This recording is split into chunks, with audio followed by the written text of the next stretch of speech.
Welcome back to another edition of Sound the Sirens. I'm your host, Thomas Orness, and today I'm joined with my dad as usual, and we got a lot of positive things to talk about.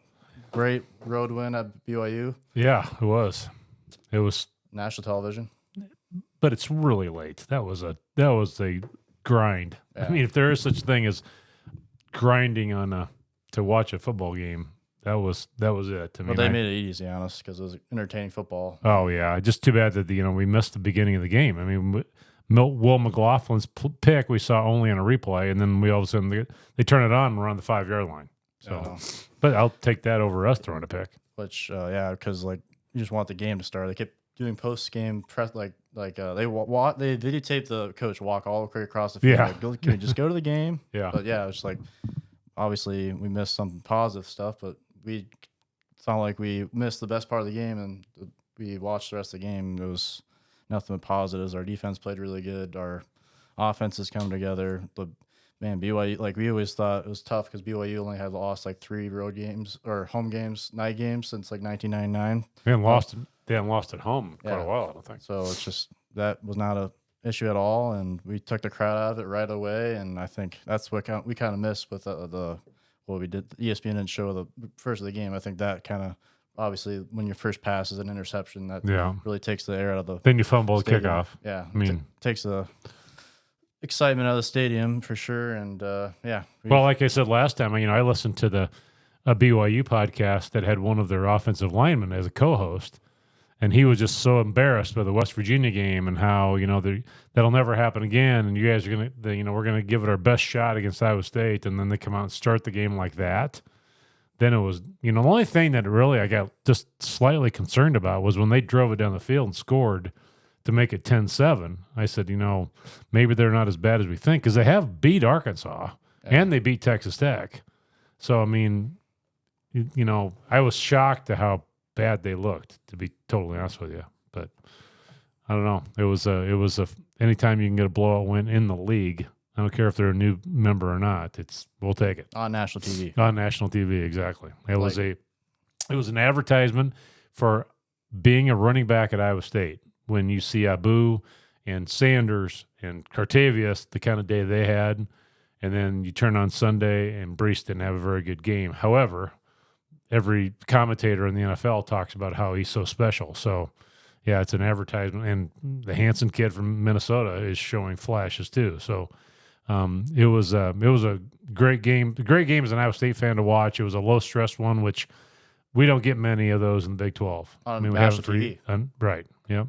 Which I think this was a satisfying extra because we've kind of struggled on national TV last couple of games, and it was nice because the West Coast obviously it's late at night, but a whole new audience saw us play. Right, yeah. So that'd be new recruits, and obviously the transfer portal is going to open up. And we've had pretty good luck in Phoenix for recruiting. True. So that's in that time zone. So I'm sure they were happy with the start time, and we probably had a big game watch in Phoenix. I have no idea. There's a big Iowa State contingent down there. So you're right. We might have opened up a whole new can of worms as far as recruiting goes because there's a lot of football players in California. And that's the thing. When we were up so long, it just turned into an infomercial for Iowa State, which we're so used to that happening to us. And it's just nice and I think the announcer was great. Brock Osweiler, I think he'll be great for. Who did he play for? Played for ASU. And played for the Broncos in the NFL. Yeah. So I don't know. It's just there's really nothing you can complain about the game. It's just I think I heard Campbell press conference today, and he kind of said the same answer about Cooper last week. So I'm not sure if we should expect him to play or not on Saturday. I think with Campbell, and it's hard to tell with injuries because he's not very forthcoming, which he doesn't have to be. Which no, right? I wouldn't either. So, and I think if we survived obviously on Saturday, but man, if we can get him back for Saturday against Texas, it would be great because our defense is playing good, and we have a bunch of momentum going to the last Texas game at home, which I think it's going to be a special night. Hopefully. Yeah, Jameson Patton, got the start from went to high school at Roosevelt, then transferred to Ankeny. Shout out to Brent Wooters, one of his social studies teacher, who he was, all accounts he was really close with, and when he was at Roosevelt. And Brent is a fantastic teacher. Has a group he calls the Woot Kids in his class, and you would talk to anybody who went to Roosevelt, they know who he is. And I know Jameson thinks a lot of Brent, and so it was kind of fun to see him get the start. But he was a freshman; he got beat a couple times, just like Blake did the week before. Got an interception, but it wasn't. And I actually fell asleep before that happened. Oh, really? Nice. But Kansas was a much better test than BYU was. So, but the thing is now, even if Jeremiah doesn't play, we now have Blake has experience under the lights, and so does Jameson. 2 nights back to back. Yeah, I mean, games. So we've got kids that have actually been in the big spotlight now. So going into the Texas, let's just imagine if Jeremiah would have got hurt this past Saturday, and now we're throwing these freshmen and sophomores to the Wolves against Texas, and so now they've been around when the bullets are flying, and hopefully can usually take a big step forward in your second time around. So we'll see. I mean, it's going to be obviously a huge test, and we got nothing to lose, man. I think all the pressure's on Texas. Our kids ought to play as loose as anything.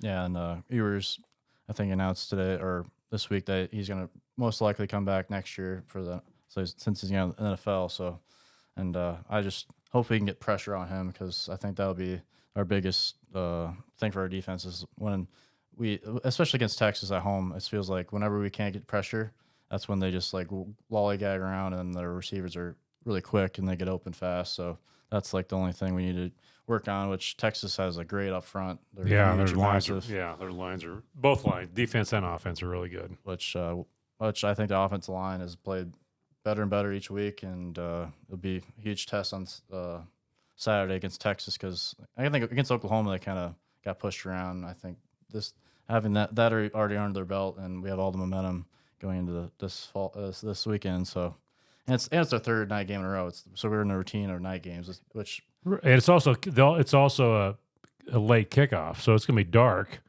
and colder.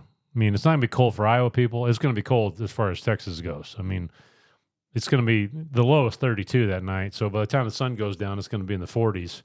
And some of those Texas guys coming out from halftime are not going to be real thrilled with the weather. I mean, that's just the reality of it. I mean, we had a running back, I can't remember his name, transferred from one of the SEC teams and was complaining when it was 55 degrees in September. So, I mean. Yeah, but the thing is, I don't think that bold as much well in this game is because they still have the Big 12 championship on the line. They still have the college football playoff on the line. Usually when they're coming to the Ames, that's where they're usually gone. Sure. And like the players don't want to be there. Point. Don't want to be there to begin with. Yeah. And then obviously a couple of things go our way. The crowd gets into it. The young Texas players that were promised national championships and Big 12 championships, obviously their attitude gets pretty slimmer when they got sold a bag of goods that hasn't shown, which in the Big 12 they really haven't had that much success, like the way they should have, like with the money and talent, which I think that's why Iowa State fans can't stand them, because they act like they are in it every year, which I think the secondary said the best, like the last time Big 12, like he was playing Flappy Bird on his iPhone 8 was the last time Texas was in the Big 12 championship game. So, and there's been a lot of iPhones since then. So. Yeah, there has been. So, yeah. And which I think Texas has all the talent, and I think we have a huge spoiler game coming perfectly laid on a platter for our fans to get excited about a whole day tailgating. And it's going to be nice when the sun's out. It's going to be nice. It's going to be it's going to be the 60s. So we might be people with no shirts on running around because we don't get this kind of weather in November. Yeah, and I think the students need to make sure they go to the game. Don't go home for Thanksgiving. Yes. Like I said. That's a big if. Yeah, I know, which I don't know. The basketball game, man, they didn't really show up for that game. But obviously, when we schedule Idaho State and Mercer and all those. Well, there's a lot of tests going on this week, too. I mean, but it's a noon on a Sunday. There's a lot of students, a lot of them. Right. But fill it up. Yeah, but that's nothing new. I mean, if you're saying in the 80s that we were filling up Hilton for Idaho State, that's revisionist history. They didn't. I mean, that's didn't happen when Tinsley was here. I mean, I had season tickets. I can vouch for it. When we had the the poorer teams, I guess the only way I could say it, it wasn't full. I mean, but it was still the passionate people were there, and there's just a lot of games. It's almost like preseason NFL. I mean, hell, the preseason NFL games aren't full. Yeah, because you got to pay those. This gets part of your season ticket. So I mean, but it'll be full when we get the Hawkeyes in town. We're going to see a lot better competition when we get at Thanksgiving. But your point being, staying on football, having students there is going to be a big key. I mean, it would be. I hopefully it won't be demoralizing to our kids if we go out and the student section is half full, because it is Thanksgiving Yeah, break. I don't think that the players will be motivated fully on the game. It has nothing to do with the stands. That's old Iowa State. I think we're thinking Big 12 championships, and I think the funny thing about Campbell's press conference is like coming in, like Iowa State, he grew the program thinking he's like, oh, 6-6 programs are like 6-6 programs are BS if that's what your goal is, which I think for a lot of Iowa State seasons that was our main goal, just to get a bowl game. Oh yeah, getting bowl eligible was a pipe dream for a long time. Which we are bowl eligible on a team that's like full of freshmen and sophomores. So if we can just retain, I think I saw a stat 18 starters could come return next year. Wow. So if we can just, that'll be a challenge to keep all of them. I mean, Brent Bloom needs to chug a lot more beers to get that we will stuff up, because we're going to need the money to keep some of these guys. Yeah, because like just looking at the money you're going around college football, like Texas A&M's paying $70 million to not coach. Yeah, that you sent me that last night. That what Jimbo Fisher's making. Good God! I mean, we thought Charlie Weiss was making a killing back in the day when he was getting paid by Notre Dame and Kansas at the same time. I feel like makes Bobby Bonilla jealous. Those coaches, like you can get that money, but you have to live in this town and this neighborhood. So all the bad coaches live in the same neighborhood. So like, right. That's where the losers. Where is Charlie Weiss nowadays? That's a great question. Which he made he might still be making money. That'd be a good trivia question. Who gets stopped getting paid first? Bobby Bonilla or Charlie Weiss? Is that the Nebraska guy? No, Bobby Bonilla is the guy from the Mets that signed that contract, and he's still getting paid. I mean, he still gets $1.5 million every August or whatever the hell it is. I mean, it's insanity. It's a great move by him, but it's crazy. I mean, most people think, you didn't even know who Bobby Bonilla is. He used to be a big-time Major League Baseball player. So I mean, people don't know baseball players now. So how would I know people baseball players back then? No, you know, like the Texas Rangers won the World Series. Name one player. I didn't watch a single pitch. And it's Josh to probably do the Rangers. Yeah, we did the for the Rangers. No, I don't know. Don't know anybody. Okay. Yeah, we know. We probably will. That's the first one. We did the Astros last time. So, I just stopped watching baseball. I just don't do it. I used to coach baseball. Love baseball. It was probably my favorite sport growing up, but just don't have any interest in it. And they've changed the game. I mean, they've changed the shot clock, or the hell they call it now. But I just didn't have any. There's also so many other things competing with it in the fall too. I think the same people that complain about baseball, like it's too long, it drags on. I think that we're not far away from football being that way. Like when we went to the game the other night, or when we went to the Kansas game, it is mind blowing how long those timeouts are. Yeah. When you see that doorknob running out there with the clock, and you look at it, it says 4 minutes or whatever, and you think, good God. Especially when it's like back to back to back. Yeah, like it's crazy. Yeah. I mean, Ryan brought that up when he talked to him this summer. I mean, it's long for him too. So I mean, yeah. Well, I mean, everything's in front of us. I mean, and we have nothing to lose. I mean, we have a chance to get to the Big 12 championship, which nobody would have thought after the Ohio game. I said a few weeks ago that we were going to go into Thanksgiving break bowl eligible, and I'm glad I was right. I mean, because it really takes a little bit of the pressure off that we know we've got a bowl now, but it'd really be nice to get one of these last two. I mean, get to 7 wins. That would be shocking after all of the bad press we got and everybody thought we were so decimated. I mean, Jayrell who now is what everybody's saying. Our running backs are so good. And they even heard that on a radio this week, said, people forget, Keith Murphy said it, people forget that our starting running back never played a game this year. So, and that's not a shot to Jayrell. I know he's a good guy. Coming in the season, he was head and shoulders above all. Oh, yeah, right. Which is nuts. Yeah. Which is crazy because... And I tell you what, everybody wants to talk about how great Rocco played. He did, and I'm not trying to disparage him, and how great our running backs are. But damn it, we got to give the offensive line the credit they're due. They have gotten so much better. It is not even funny. James Neal has become along with Brendan Black, the true freshman, is playing fantastic. You go down the list, all of them are playing really well. And so now we moved the ball at will against BYU. That was great momentum heading into Texas. Because I know how offensive lines think. I mean, they hang out to each other. They probably eat every meal together. They're talking constantly. And so it's a real cohesive unit. And now they've got a lot of momentum heading into Saturday. And boy, would it be fun to jam it down Texas's throat on the run rather than having to rely on the pass. Yeah, which is every time we beat in Texas, we always had to run the ball. Like Alexander Robinson ran it all across them when we beat him the first time. Brees obviously ran across them all the time. Last time made him their strength coach absolutely lose it on the bus. Well, that'd be nice. That was great. That'd be nice if we can. Should play that clip right now. Which I think ever since that moment they've changed. That program has changed. I think they weeded out the bad apples, and I don't know. The thing is why I'm not as confident that coming in this Saturday is because Texas is way better than they used to be. Oh yeah, because I think, but they're starting running back towards ACL last week, so he won't be in. But yeah, so he has they have like 1,300 yards in the year or whatever, and their next closest guy is 300. So there's a reason Brooks was playing that much.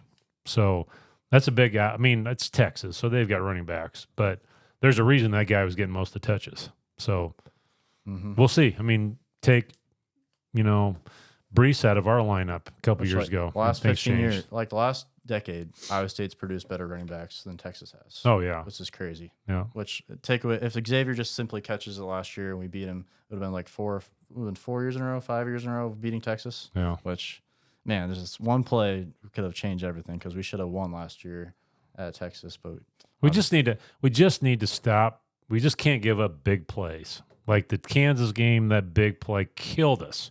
We can't give up plays like that. I mean, you can't give up deep throws by Ewers on these talented wide receivers. Can't give up a long run from scrimmage. I mean, we're going to have some bend and don't break, I'm afraid, probably. And, we get down. If they can get inside, when they get inside the 30, we got to hold them to field goals. I mean, and we've got to, when we get in the red zone, we got to score touchdowns. I mean, I know that sounds idiotic to say, but that's the truth. I mean, we're not going to beat Texas kicking field goals. I mean, we got to get in the end zone, and we got to hold them to field goals too. So. And the one thing I kind of wish in my brain that hopefully this will happen, hopefully the shoe will drop our way, is just I want some BS calls to go our way on Saturday. It's not going to happen. You know it's not going to happen. But the Big 12 refs obviously hate Texas. There's probably something going there that maybe obviously last home game didn't go very well because there was a huge play that didn't go our way. Maybe we can get a couple BS calls because usually like against like the Texas game and when Brees and obviously when we want to go to the Big 12 championship game, it's like so many little things happen where it was like they went for it on fourth down on our side of the ball, didn't get it. Yeah. Like Roy Walling the fake punt. Like we need something like that to go our way. Like special teams and the little things have to go our way. We can't be missing field goals. And obviously Jaylin's been fantastic. Yeah, Jaylin's playing lights out. Shout out to his Mama Deidre. There she on Twitter. She's we had her on last year, and she's funny, and she is active on social media, and I'm so happy for her. When he fumbled the ball in the 1 yard, I'm like, oh crap! And then he picks it up and runs to like the 35, 40. Yeah, that was awesome. He's matured so much. He's matured so much in front of our eyes, and he's playing awesome. Yes, he is. He pulled away from. There was nobody. Rocco's fast too. Rocco was trying to run down the field with him too. So, which on Campbell's press conference today, he was talking about Rocco and was talking about TJ's athleticism, but like how Rocco has nowhere to talk about athleticism when it comes to TJ. It was just kind of funny. Yeah, funny moment. But yeah, Rocco as a freshman is just like crazy. He's just not playing like he's like led a team to like 3 straight Big 12 road wins, which hasn't been done since 78. Since 78. Yeah, and we have a guest coming on tomorrow that was on that team, and so that's a long flipping time, boy. That was a long time ago. Yeah, it was. That's a lot of losing. I was 12 years old. A lot of losing road games in the Big 12, unfortunately. Which a lot of helmets. Yeah, a lot of helmet changes between 1978 and today. A lot of branding updates, which is crazy. I think we should have stopped somewhere and just went with it.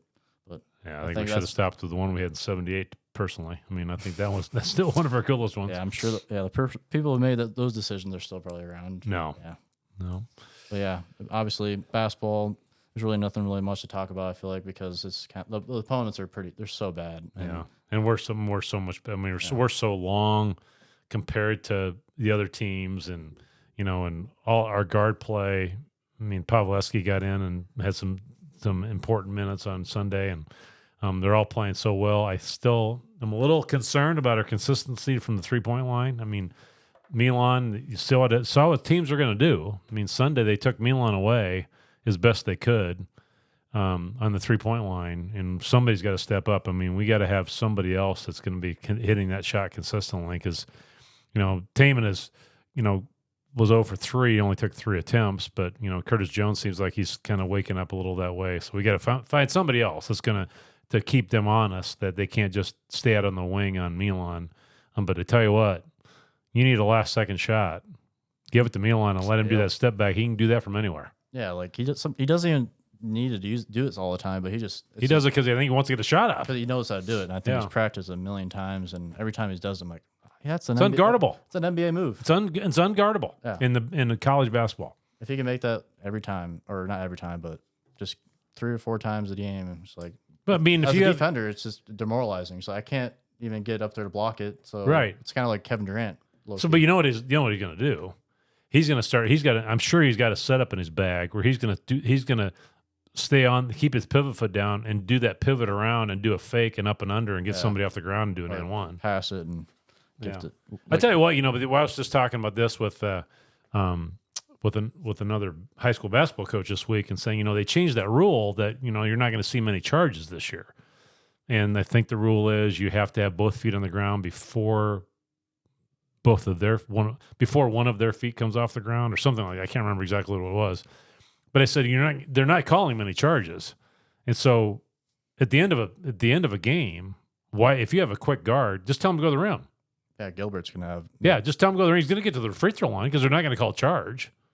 I mean, I don't know. I mean, anytime there's a rule change, it seems like there's a learning curve for the refs that they don't call it. So it could happen now before Christmas. We don't see any charges, and then we get in league, and all of a sudden they decide to start calling charges. Either way, I think it's advantage to us because I think we've got the guys that can get to the rim, and we also have guys that know how to step in and take charges too. We don't have Jazz this year, just take 3 charges a game. But which looking at it, I'm like, how many of those charges would have been blocks now? Correct. Yeah. So they need to stop changing that every year. It's just so confusing even as a fan. Like, well, I mean, what's a block charge? Yeah, I think the best rule change was the circle because then it takes it out of the ref's hands. I mean, but I don't know. The circle I think causes less defenders to take charges. Right. Yeah. Because if you're standing on the rim, you shouldn't be standing there anyway. You're going to hurt somebody. I mean, somebody's going to land on you. You're going to blow an ACL. Whatever. So we got Grambling State on Sunday. Is that right? And then we go to the holiday tournament, and we'll see a lot better competition. Why can't those games be like actual how many fans actually travel to those games? Not many. It's be fewer and fewer the more as years go by. Retired UPS drivers. We need to.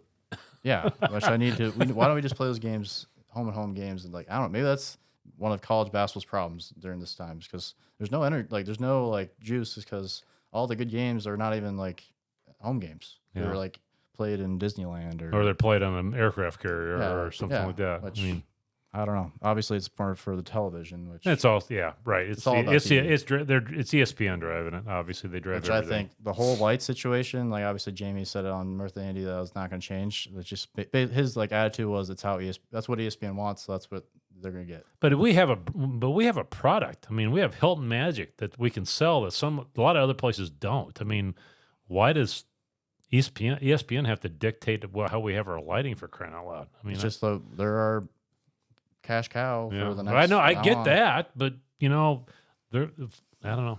I'm not in that business. I don't get it, but I'm not going to try to get it. So it's just this is the way they are. All the games with ESPN Plus will have very low average announcers, to say the least, and it's crazy that ESPN Plus back in the day when you lived in Albuquerque, it used to be John Walters and the old Milwaukee Light Quick Stat, Gary Thompson. Yep. Yeah. And it's man, you guys are spoiled. I'm yeah, they were so good. Now we're paying this much a month. We have it's a new announcer every time. Yeah. So I there's that kid that Tobin Anderson that was the coach at Fairleigh Dickinson last year. He's from Iowa. I knew his dad when he was a high school coach in Iowa, and I remember Tobin when he was in high school at I-35 High School. So Friday night was it? I wanted to see. He's coaching Iona now, and so I wanted to see if his style of play with Fairleigh Dickinson, pressing the entire time, transfers to a bigger Division I school. And so I'm watching the Iona game Friday night, and they're pulling people off the street to announce those things. I mean, it's a New York guy, obviously, who I'd never heard of, and the Iona gym is not obviously Hilton Coliseum, but he is doing it. He's got bigger kids. They weren't very good. I mean, they didn't play very well in the game I watched, but they're doing the exact same thing. They got him in the tournament. So if he gets athletes out of New York to run that system, it's going to be fun. But my point being is that you go through ESPN Plus and see how many games are going on simultaneously. How many flipping announcers you got to try to find to do that? It's amazing they haven't called us because they have nobody to do it. I mean, getting paid nothing. Probably. Chris Williams, Brent Bloom, all those guys could do a lot better job than any of those guys. Yeah, I mean, obviously Brent Bloom has 40 jobs. But right.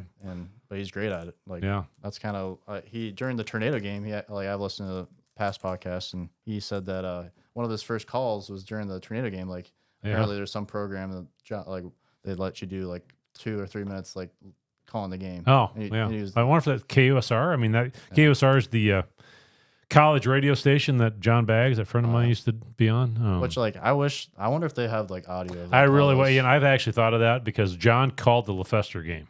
That'd be awesome. It'd be awesome if we get our hands on that, especially for his family. Like, oh man, priceless. Yeah, because John, I don't know if we told the story or not, but John was one of my close friends in college, and I actually went down to talk to him when he was doing the broadcast of the LeFester game, and I said, because LeFester had 28 points at halftime, and I said, you realize if he does this again, he's going to have 56, and I think that's what he finished with.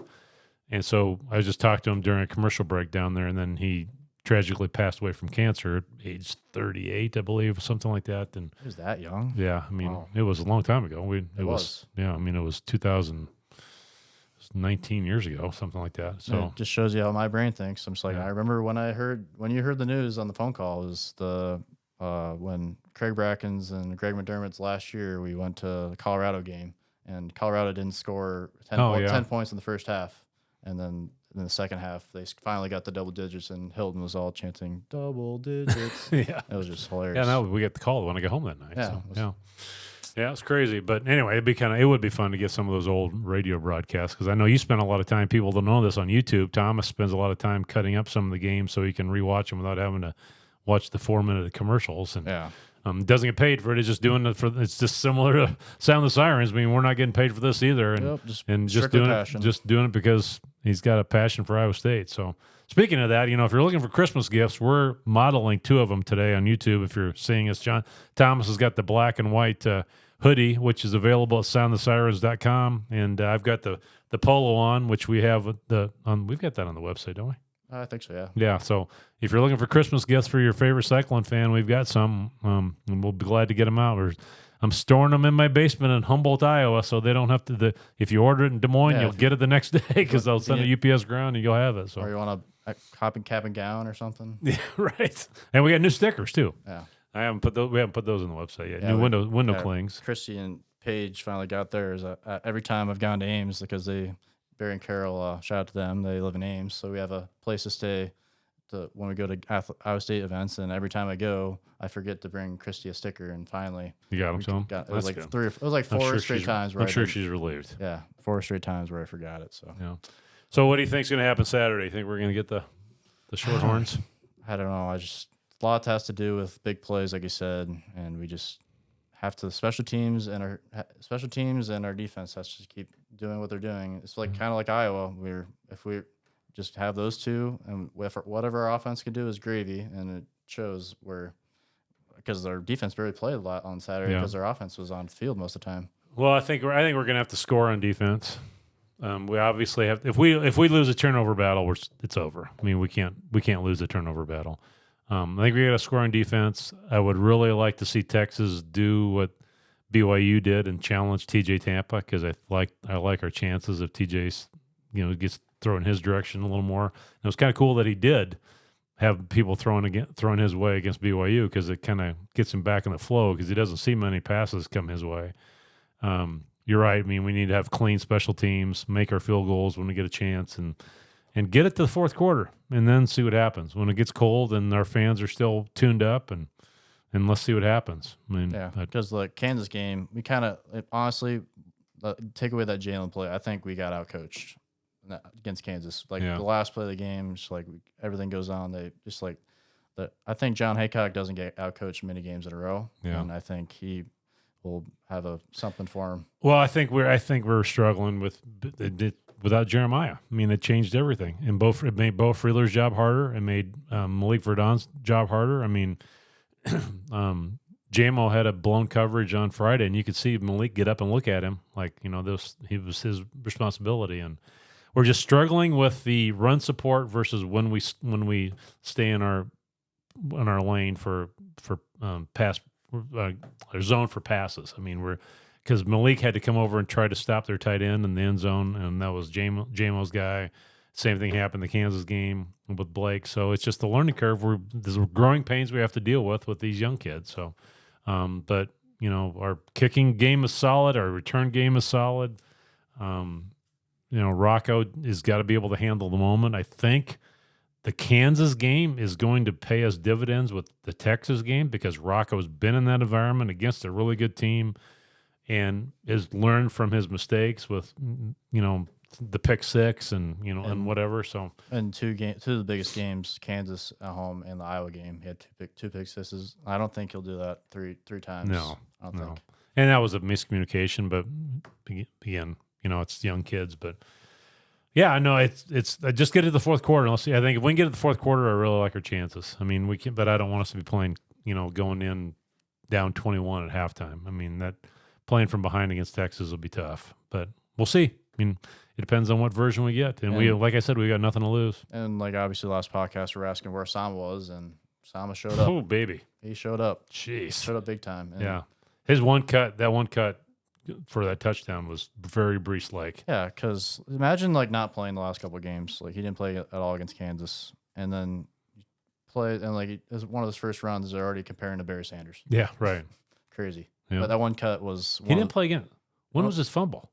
Against, I think it was Cincinnati, where he fumbled it early, and then he didn't play again. Yeah, because he didn't play at Kansas, and because obviously Eli's playing lights out too. Yeah, Cortavius is too. I mean, so and whenever he comes in, he does big plays. So I don't know. Obviously, and then they were talking about on the broadcast how who's their next best or next Brees, David Montgomery, and Campbell was saying it's probably Abu. So, and obviously every time he's shown has big play capability, and obviously Ryan's podcast before the season has come very true. Oh, right. How he looks like he's not moving and he's fast and no one can catch him because whenever he breaks, he's just gone. And it's just. Yeah, and a year ago he was playing in the state championship. A year ago this weekend. I mean, so. What's he going to look like as a junior or senior? Yeah, no kidding. Because he's just going to add some muscle, and I think our offensive line is just going to get much better too. And we're going to give Clanton another year to recruit and bring in the guys he wants, and we got to replace some guys on the line. So yeah, future's pretty bright. I mean, we're going to get the bowl practices, which is what we said we were hoping to get, and yeah. So the women had a tough game the other night too, but I tell you what, Audie Crooks sure showed that she belongs. I mean, she played really well against the Drake Bulldogs, and we were down big in the first half, came back, took a lead, and then just kind of faded at the end. But Drake's quality opponent. I mean, got to give them credit. But they've always been a good. And we're playing without Emily Ryan right now. So you have any idea how long she's out? I'm not sure. I haven't heard anything. The Zagoro girl left the team. We saw that for health reasons. So we have a post we're trying to fill too. But all of these young kids playing right now without Emily is just going to pay dividends as soon as we get Emily back. Lexi transferred to last year to North Carolina, so which was still shocking to me because I think I thought she loved being a Cyclone, but obviously there's more factors into it nowadays. So the NIL's hit the women's market too. I don't know, if put myself in their shoes, I have no idea how I'd react. Yeah, she's from Wisconsin though too. I mean, that's why it was she committed as an 8th grader. Oh, really? Yeah, because of Matt Thomas. Because that's where. Yeah. So I mean, that was surprising, but that's the way it is. I mean, Audie Crooks was unguardable for a while. So I mean, she obviously has a long ways to go on the defensive side, but she offensively, man, she looked really good. I mean, and she's going to see bigger posts when we get the Big 12, but we'll see. We got a special guest coming. What's that? Is she a good free throw shooter? Yeah. So if she can get to the line, obviously the new block from Charger in the women's game, I'm sure it's the same. I don't know if they. I have no idea. You're going way too deep on the women's basketball game. I'm not sure either. It's maybe the new rule for them could be well for us. Yeah, I don't know. or post because, yeah, I don't know.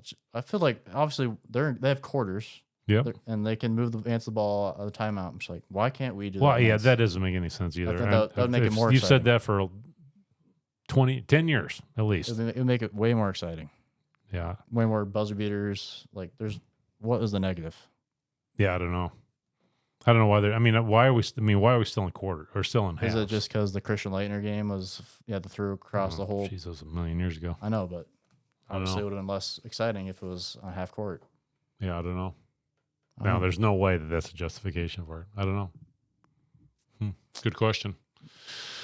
Yep. So are you going to go to the game? Yeah, I think we're going to go to the game. We haven't got tickets yet, but I think all signs pointing us going to the game. Yeah. Which last Texas game, and can't tell the students to show up, and you don't show up, so I got to show up.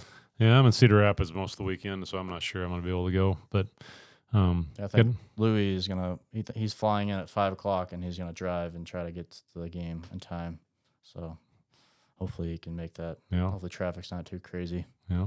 Because we need all the fans we can get on Saturday. Because we'll never have Texas coming to Ames ever again. No, we're not scheduling them non-conference. Yeah, which crazy. That was, and obviously, like even watching Oklahoma games at Oklahoma now, it's different. It's like, oh, we'll never play there ever again. Yeah, it's crazy. Strange. Well, shout out to all those teams that are playing in the Dome this weekend. It was a year ago when your brother was playing there. I mean, Humboldt made it there back-to-back years, and now you kind of really appreciate how fun that was because we're not there this year, and there's no teams in 3A that were there last year. So, the Central Lion is playing for their back-to-back state championship against West Hancock is playing. I think West Hancock is playing for their third state championship in 4 years. Yeah, I think that's right because I think their last 2019, 20, 30, yeah, that's right. And then Central Lions trying to go back to back, and Bishop Garrigan is in there. Coach Marty has been up there forever and got a chance to get his championship for Bishop Garrigan this year. So they broke the winning streak. I think it was a 24-game winning streak at Remsen St. Mary's. Are they A-man? They're 8-man, yeah. So, yeah, a lot of teams in our area that are going to win a state championship. And if you've never been around a team that has won a state championship, that is so much fun. I mean, it's just the town goes crazy, and but there's some teams like West Hancock possibly winning their third state championship since 2019, counting 2019. And it's Mark Sanger is the head coach there, and his dad was the coach before that, tragically passed away of cancer. So they've had one family coaching that thing since the 70s. Oh, wow. And so that's insane. Yeah, and they get everybody out. Everybody plays football in that town. There's probably some high schools that had like 40 or like 30 head coaches. Right. And well, I mean, they have, I just tell kids every time I'm around them that win a state championship, you just got to make sure you appreciate this. I mean, like Waverly Shell Rock has won like 6 state championships in wrestling.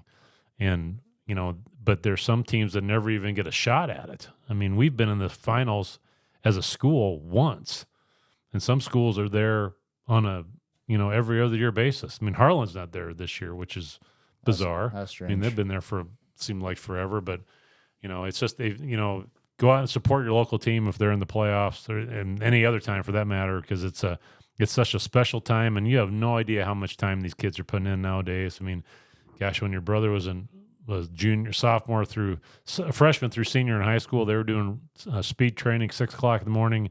In the summer, lifting 4 days a week, doing 7-on-7. I mean, just for the love of the game. And I think, in our time in history, we need football. And at the high school level, we need football. I mean, we need kids getting off of their phones and video games and getting out there and playing things that are physical. Because if you Google the history of football, it was almost outlawed until Franklin or Teddy Roosevelt said, if we're going to fight wars, we need to have a sport like football. And that was before face masks and regular helmets. And he saved the sport. Otherwise, it could have possibly been outlawed. So, I'm a huge high school football fan. I mean, I think it's a good thing for all your kids. Obviously, there's some danger in it, but there's also a hell of a lot of danger texting and driving, and people don't seem to sneeze about that a lot of times. So, good luck to all those teams this weekend. It's a special time for them. Yeah, obviously Abu played there last year, and Will Proctor's, McLaughlin, Will McLaughlin played there. Yeah. which he has been playing great. Yes, And and he gets better every night. Yeah. I think those type of players, I know that I love to be Cyclones, would be less prone to go to the portal and chase money, which I think is great because Abu is probably going to get some phone calls. Oh, I'm sure he already is. He's a special player because, man, we need to keep him because I don't want to watch him on like Georgia or Texas A&M or I don't know. I don't think that. I don't know. I don't know his family. with Texas A&M's like that news. Like they have $70 million just to give a guy to sit at home. Oh, I mean, Crazy. if you go to their finances, Texas A&M's is off the charts. I mean, what they're raising for NIL money is insane. Crazy. Yeah. Do you think there'll have to be like a cap on it or something? Somebody's going to have to reel this in at some point. I mean, I think it's going to get out of control. I mean, yeah, you're going to have. Yeah, I don't know. I mean, money corrupts everything. I mean, so. We've seen that. If we wanted to go down the political route, we could see that pretty fast too, or the pharmaceutical route. I mean, you don't have to look very far to see how that gets corrupted too. Yep.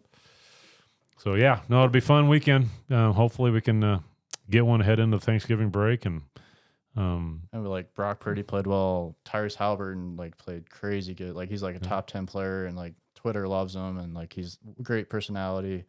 Gosh, thank God he was a Cyclone. Yeah, no. Because like his personality is exactly the same as it was when he was in Ames. Yeah, and like his family's great, and I know like he's gonna be connected to Iowa State forever, and he's gonna make a lot of money for basketball. He a lot. Like this is like his first contract. Imagine what his second contract's gonna be. Oh no, it's like man, we just need to get keep Brock healthy, damn it, so he can get his big contract. We'll make I mean, when he got hurt, I was really worried that he's not guaranteed to get the big payday yet. I mean, he needs to stay healthy and get to that point. That one play in the playoffs game, man, what would be different? I think they'd look at him totally different than. Like they would have like accepted the couple weeks where he struggled. And boy, you forget how he was hurt bad. Yeah, like really bad. Like man, that'd hurt. Yeah, that would hurt so bad. And like imagine like you're on the sidelines, you're the quarterback, and you can't throw, and you just like that would be so hard to watch that game. Yep. Just like man, we could be in the Super Bowl. My arm just did. Well, he tried to throw. Yeah, no. He's on the sideline trying to pass. Yeah. And it's crazy. Yeah. Which, man, having him back against Kansas, it's just like, man, full circle. And we have another stud freshman and another stud freshman running back. And, man, you can't really say just Sama because Eli's good too. Carvatavius Norton, just as like they could all three play in the NFL easily. Oh, yeah. I think because Hansen is. Still, he was playing high school football in Minnesota 12 months ago. Because Eli doesn't make money. Eli and Cartavius don't make much mistakes. Because whenever they get any space, they're 8 yards. Gone. Yeah. And Cartavious lowered his shoulder against BYU and showed a little physicality too. And when Carson Hansen gets in there, you don't think every running back that Campbell puts in there, we're not thinking, oh crap, put the other guy in. Right. We're comfortable with all of them. Which whenever we ever been like that, during Crony, Sheldon Crony, you see him on the sideline. He's a coach. I'm saying but it was like a revolving door there for a second, which we were kind of like thinking, oh, if we just had Kenny in there or Brees in there, but now we're like confident in all of them. Yeah. In the late November, in a chance to control our density to go to the Big 12 championship game. Yeah. Imagine being told that in Ohio, again after the Ohio game. Yeah. Where we looked like we weren't going to touch a bowl game at all. Like if you somebody said that we were only going to have we were going to have 3 losses heading into November. Who was that? You did, but if you just watch that game, there was nothing. Oh no, there's nothing. Not one sign of optimism. It's just, but that's the way it's been in the Campbell era. Is that we started off so stinking slow, and we missed that field goal where we kind of made it, we kind of didn't make it. I know. Why do we have to relive that? We're going to start talking about the Alabama game with Tony Elk pretty quick. Which I think, I don't know if that. I'm not sure which one was more in that or that. Which both were dark days. One was against Bama and one was against Ohio. It was Bama with their coach that got fired because is he the coach that was? Yeah, I don't remember. Doesn't matter. Yep. All right. Well, we got a guest coming on tomorrow. I don't know when we're going to post it, but I think you'll enjoy it. We're kind of have a theme to the guests, so we'll let you know when it comes out. Sounds good. Go to Sound the Sirens if you want to get a Christmas present for your favorite Cyclone fan. Go Cyclones. All right. Go Cyclones.